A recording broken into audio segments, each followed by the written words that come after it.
नमस्कार। हम देश की राजधानी दिल्ली में हैं और दिल्ली में दिन पर दिन कानून व्यवस्था का क्या हाल होता जा रहा है उसके बारे में आज जिक्र करते हैं। राजधानी दिल्ली में एक अंडर एज लड़कों का गैंग चल रहा है। गैंग ही नहीं, गैंग वॉर चल रही है। और ये कोई मुंबई की किसी फिल्म बॉलीवुड की कहानी नहीं है। कोई मुंबई का कोई दाऊद वर्सेस छोटा राजन गैंग की बात नहीं कर रहा हूँ मैं। दिल्ली में, राजधानी दिल्ली में, जहाँ पर प्रधानमंत्री, राष्ट्रपति, सुप्रीम कोर्ट, तमाम बड़ी संस्थाएं, सीबीआई का ऑफिस, दिल्ली पुलिस हेडक्वार्टर, इन तमाम जगहों से महज 15-20 किलोमीटर की दूरी पर एक इलाका है सीलमपुर का। सीलमपुर एक हाईली डेंसली पॉपुलेटेड इलाका है और यहाँ पर आजकल गैंग्स ऑफ सीलमपुर काम कर रहे हैं। नमस्कार, मैं हूँ सुमित अवस्थी और आप मेरे YouTube चैनल पर इस वक्त जुड़े हुए हैं। आज एक बहुत ही गंभीर और एक बहुत ज़रूरी मुद्दे पर आपका ध्यान खींचना चाहता हूँ। हम राजधानी दिल्ली में हैं, जहाँ की आबादी करीब 2 करोड़ के ऊपर के आसपास होगी। उस राजधानी में जहाँ पे हिंदुस्तान के तमाम बड़े बड़े लोग बैठते हैं, जहाँ पे नीतियाँ बनाई जाती हैं, प्रोग्राम्स बनाए जाते हैं, कार्यक्रम बनाए जाते हैं देश को चलाने के, उन नीति निर्धारक के लोगों के बीच में अब ये खबर आ रही है कि जो अवयस्क बच्चे हैं, जिनकी उम्र अभी 18 साल की नहीं हुई है, वो गैंग्स चलाते हैं और आपस में गैंग वॉर हो रहे हैं। और उसमें इतना ही नहीं, इन गैंग्स की मुखिया जो हैं वो लड़कियां भी हैं। यानी आप सोचिए, बच्चे 18 साल के आसपास की उम्र के और उसमें गैंग वॉर और उसकी मुखिया, उसके सदस्य लड़कियां भी हैं लड़कों के साथ साथ। और ये सब कुछ देश की राजधानी में हो रहा है। आप समझ सकते हैं कि कितनी जटिल कानून व्यवस्था से इस वक्त हम लोग गुजर रहे हैं। अभी आपने सीलमपुर में कुणाल नाम के बच्चे की हत्या की खबर सुनी होगी। कुछ दिनों पहले की बात है, 3-4 दिन हुए हैं। 17 साल का था वो। उसको जिन लोगों ने उसको मारा, जो उसके आरोपी हैं, जो पकड़े गए दिल्ली पुलिस के हाथों, वो भी नाबालिग है। उनकी जो मुखिया है वो जिक्रा नाम की एक लड़की है, जो पहले भी आर्म्स एक्ट में दिल्ली पुलिस उसको पकड़ चुकी है।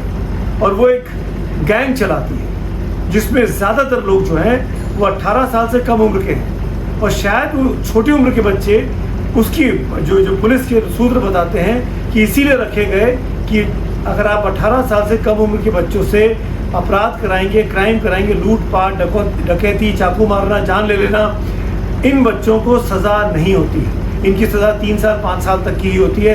ज़्यादा कड़ी सज़ा नहीं है, उम्र कैद या फांसी की सज़ाएं नहीं होती हैं। इसीलिए 13-14 से लेकर 17-18 तक उम्र की जो बच्चे हैं उनको अपने गैंग में शामिल ये महिला करती है।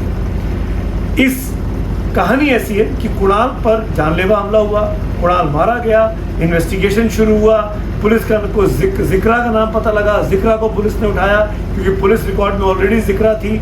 15 दिन पहले ही बेल पे बाहर आई थी, आर्म्स एक्ट में जेल की सज़ा काट चुकी है।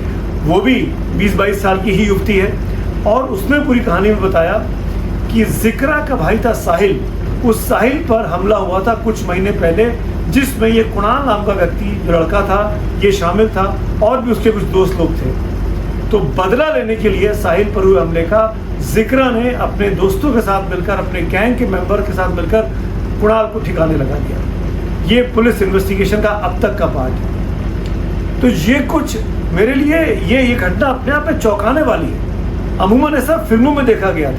क्या बच्चे जो होते थे वो पापी पेट के लिए छोटा मोटा अपराध करते थे, अपने फिल्मों में दिखाते थे अपने छोटे भाई को पालना है, अपनी गरीब माँ को पालना है, अपने बीमार बाप का ख्याल रखना है, तो अपराध कर लिया, ब्रेड चुरा ली, रोटी चुरा ली, कुछ पैसे चुरा के भाग गए। पर यहाँ तो मर्डर हो रहे हैं। यहाँ तो क्राइम है, हाथ में चाकू छुरे लेकर सरेआम राह चलते मार दिया जा रहा है गैंग वॉर के नाम पर, कि तुमने मेरे भाई को मारा तो मैं तुमको जान से मार दूंगी। ये दिल्ली में हो रहा है। ये दिल्ली राजधानी संसद भवन जहाँ पर बना है, वहाँ से 20 किलोमीटर के दायरे में आता है सीलमपुर। बहुत दूर की बात नहीं है। मैं किसी गांव की बात नहीं कर रहा हूँ, मैं किसी राज्य के, सूबे के किसी दूरस्थ गांव की, जहाँ पे डकैत हो, जहाँ पे दस्यु रहते हो, मैं उनकी बात नहीं कर रहा हूँ। ये दिल्ली में हो रहा है। ये दिल्ली पुलिस का इन्वेस्टिगेशन है कि यहाँ पर अंडर एज बच्चों का गैंग्स चलते हैं, और गैंग भी बाकायदा हथियार ले लेकर। और जिस लड़की का नाम मैं कर रहा हूँ, जिक्रा का नाम कर रहा हूँ, उसको रील्स बनाने का शौक है। वो बड़े बड़े हथियार हाथ में लेके रील्स बना के पोस्ट करती है। कहाँ से आ रहे हैं उसके पास हथियार? अगर असली हथियार है तो पुलिस की मुंह पे तो तमाचा है ये। दिल्ली पुलिस क्या कर रही है? और अगर वो नकली हथियार है और उसके बावजूद भी वो रील्स बना के डाल रही है सोशल मीडिया पर, तब दिल्ली पुलिस की एजेंसी क्या कर रही है? क्यों नहीं इस तरह के अपराध को बढ़ावा देने वाले चीज़ों को रोकने का काम पुलिस करती है? आप एक पोस्ट कर दो, आप एक कोई चीज़ उसमें लिख दो तो आपके ऊपर बड़ी बड़ी धाराएं लग जाती हैं, आपको कोर्ट कचहरी के चक्कर होते हैं, आपके यहाँ छापेमारी शुरू हो जाती है। जब अपराधी प्रवृत्ति के लोग इस तरह का काम सोशल मीडिया पे कर रहे हैं, तब दिल्ली पुलिस और दिल्ली पुलिस के अधिकारी क्या कर रहे हैं? तो ये सब राजधानी में हो रहा है। इसलिए मैं आश्चर्यचकित हूँ कि ये वीडियो बनाने पर मैं इसलिए मजबूर हुआ कि मुझे लगा कि ये चीज़ें तो आपके ध्यान में डालना चाहिए कि हम कहीं भी सुरक्षित नहीं हैं।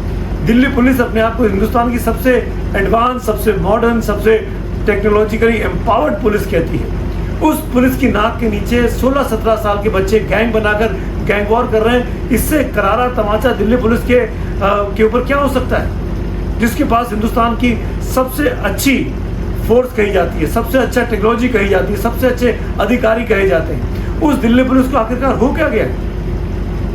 ये सरेआम चल रहा है, कोई रोक टोक नहीं है। ये केवल एक घटना की बात नहीं कर रहा हूँ, सीलमपुर की।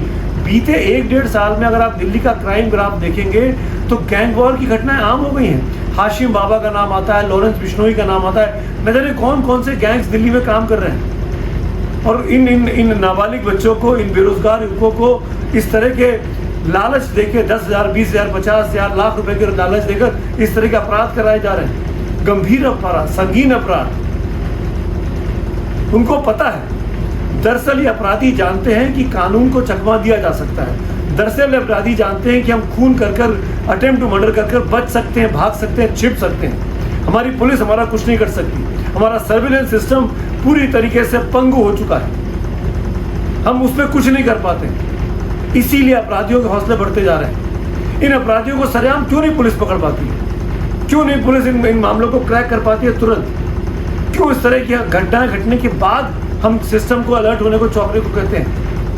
हम सब के आसपास युवा रहते हैं, नाबालिग रहते हैं, हम सब जानते हैं नौकरियां मिलना चैलेंज है। बेरोजगारी एक बहुत बड़ी समस्या हो गई है और उसकी बहुत बड़ी वजह ये भी है, इसीलिए लोग बाग इस तरह अपराध की दुनिया में कदम रखते हैं। और ऊपर से ये सोशल मीडिया आ गया, ये जो रील्स का ज़माना आ गया, जो इंस्टाग्राम, ट्विटर और फेसबुक का ज़माना आ गया, अपने आप को हीरो की तरह दिखाने का, समाज में अपना रुतबा बढ़ाने का, इसने और लोगों को, खासकर उन बच्चों को जो अच्छे तरीके से, जिनका दिमाग विकसित नहीं हुआ है, जो एजुकेशन से डिप्राइव्ड है, जिनका अपना विजडम नहीं है, जिसकी अपनी बुद्धि नहीं है कि अच्छा और बुरा सोच सकें, वो इस तरह के चक्रों में पड़ जाते हैं। कुछ आसान लोकप्रियता, कुछ सस्ती लोकप्रियता और आसान पैसों के लिए। और हमारे कर्ता धर्ता जो यहाँ बैठे हुए हैं वो क्या कर रहे हैं समझ में नहीं आता। नक्सलियों की समस्या हम समाप्त कर देंगे मार्च 2026 तक, लेकिन ये जो दिल्ली में, शहर में इस तरह के गुंडे पैदा हो गए हैं, इस तरह के अपराधी पैदा हो गए हैं, इनको कब समाप्त करेंगे? ऐसा तो नहीं है कि वहाँ से आप लड़ते जा रहे हैं और वो हथियार यहाँ शहरों में सप्लाई हो रहे हैं और इन बच्चों के हाथों में लग रहे हैं। इसको कौन इन्वेस्टिगेट करेगा? बेरोजगारी की समस्या, शिक्षा की समस्या बुनियादी समस्या है। जितना आप लोगों को एम्पावर्ड करेंगे, शिक्षित करेंगे, अपनी बुद्धि का विवेक इस्तेमाल करने की इजाज़त देंगे, उतना ही इस तरह की हरकतों पर लगाम लग सकती है। नहीं कर पाएंगे तो ये समाज वाकई में दिन पर दिन जिस दिशा में जा रहा है वो हमको बहुत ही परेशान करती है और चिंता में डालती है।